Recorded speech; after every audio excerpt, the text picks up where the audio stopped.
Hello there friends, and welcome to my 4th weekly Final Fantasy news update, this week in Final Fantasy. And it's been a bit of a slow week, and a sort of calm before the storm type of deal, but let's just jump in.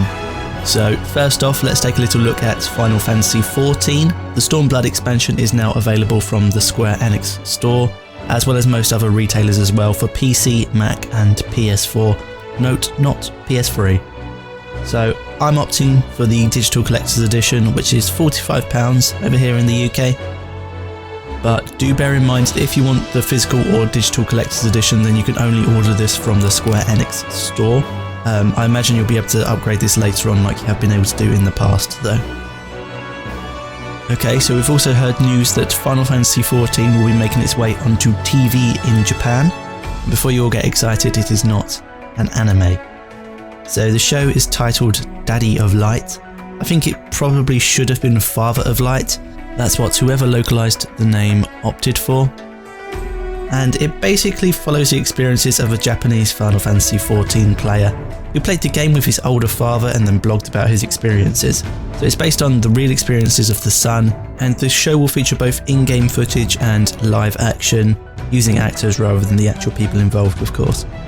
And I'll leave a link to the author's Twitter account in the description, and you can also find a link to his blog as well if you are interested in checking that out. Finally, just a wee tidbit, the Valentine's seasonal events is coming up soon, Valentione Day, very inventive. Generally they start it at the beginning of February on the first Tuesday of the month, but this time around the first Tuesday is on the 7th. So it's most likely going to be kicking off then, but it might be earlier because it has been earlier on in the month normally. So it could be this week.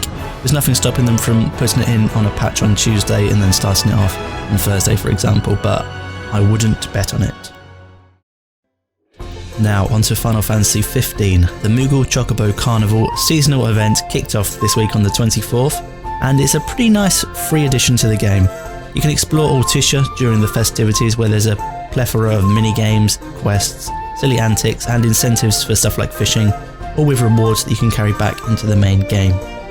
There's also a new manual photograph feature which allows Noctis to take photos at will when he's out of combat, and I'm very sorry about that, Prompto, but you are no longer needed. We've also heard that Final Fantasy XV is now Japan's best-selling PS4 game, with over 1 million copies sold there alone, which is more than double the next best title, Metal Gear Solid 5. Again, this success is fantastic for the future of not only Final Fantasy, but console gaming in Japan in general. There's been a real shift in resources over to mobile gaming, as it's rapidly been growing in popularity over there.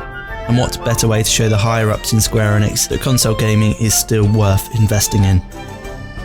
Finally, and this is not specific to any game in particular, but on the 31st of January, Square Enix is hosting an event in Tokyo to celebrate Final Fantasy's 30th anniversary.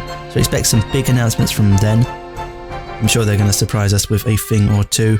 And just saying, it's also Final Fantasy VII's 20th anniversary to the day. So remake info please. And that is all we've got from the Final Fantasy universe this week. If you want to check out what's going on in the mobile games, you can find a link to my other video covering that on the video now or in the description. If not, thanks for watching guys, and I'll see you in the next one.